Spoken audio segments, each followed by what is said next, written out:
সাহাবায়ে কেরামদের অভ্যাস কি ছিল? সাহাবায়ে কেরামদের অভ্যাস বর্ণনা করতে যাইয়া আব্বাস রাদিয়াল্লাহু তাআলা আনহু বলে, আমার পাশের বাড়ির এক লোকের একটা খাসি জবাই হয়েছে। কি জবাই করেছে? খাসি জবাই করেছে। তিনি মনে করলো পুরো শরীরটা তো আমরা খাবো, খাসির মাথাটা পড়োশিকে দিয়া দেই। উনি পাশের ঘরে দিয়া দিছে। পাশের গরুলা মনে করলো আমাদের ঘরে তো খাবারের সাধারণ তরকারি আছে, খাসির মাথাটা পাশের ঘরে দিয়া দেই।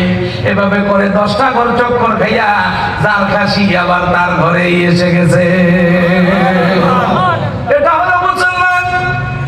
তুমি কিছু সোনাপট কিনে তোমার বন্ধুরে দিবা, তুমি সোনামের মালিক হইবা, তোমার বন্ধু কিছু সোনাপট কিনে তোমারে দিবে।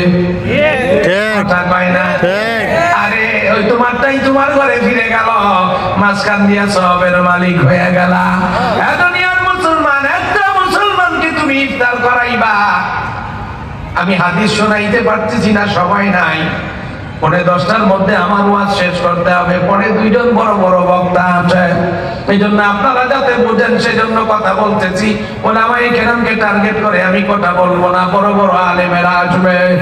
দুনিয়ার মুসলমান, আমার নবী বলছে উম্মত আমার ইফতার করায়ও। সাহাবীরা বলছে ইয়া রাসূলুল্লাহ আমরা কি ইফতার করাবো, আমাদের নিজেদের ঘরেই তো ইফতার থাকে না।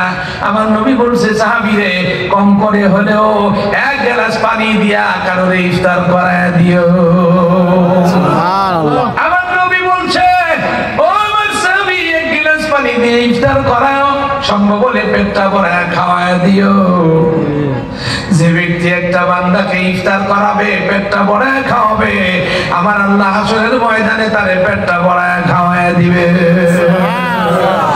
দুনিয়ার মুসলমান, একটা মানুষ যদি আরেকটা মানুষকে রোজা রাখতে সাহায্য করে, তালিম তাওয়াজ্জ দেয়, অর্থবিত্ত দিয়া সাহায্য করে, তাইলে ওই লোকের রোজা কবুল হোক আর না হোক, যে ব্যক্তি চেষ্টা করে একটা লোকের রোজদার বানাবে, ওই লোকের রোজাটা কবুল না হইলেও যিনি করাইছে তাকে আল্লাহ একটা কবুল রোজার সওয়াব দিয়া দিবে। আর একটা কবুল রোজার বিনিময়ে আমার আল্লাহ বান্দাকে জান্নাত দিয়া দিবে। জান্নাত দিয়া দিবে তার মানে হলো জাহান্নাম থেকে তার নামটা কেটে দিবে।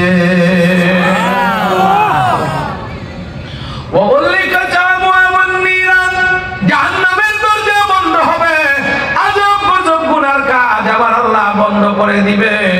জাহান্নামের পচা গন্ধ, শাস্তি বাইর হওয়া বন্ধ হবে, গন্ধ বাইর হওয়া বন্ধ হবে, অ্যাকশন বাইর হওয়া বন্ধ হবে। আমরা ইনশাআল্লাহ নাপাক গন্ধ, অপবিত্র কাজ কারবার করা বন্ধ করে দিব। মারামারি করব না ইনশাআল্লাহ, ধৈর্য ধারণ করব। রাজি আছেন তো ভাই? ইনশাআল্লাহ রাজি আছেন তো? ইনশাআল্লাহ। রমজান মাস আসলে রোজা রাখলে এমনিতেই চান্দি গরম হয়ে যায়, সাধারণ কথাতে টেম্পার উঠে যায়, ঠিক কিনা ধরে বলেন? একটু কথা কইস না, রোজা রাখছি কইলাম, কথা কয় না।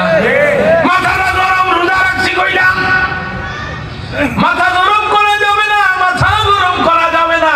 কারণ ওই একাই হাদিসের মধ্যে আমার নবী বলেছেন আশ-শাহরুস সবর, এই মাসটা হলো সবরের মাস। কিসের মাস? সবরের মাস। রমজান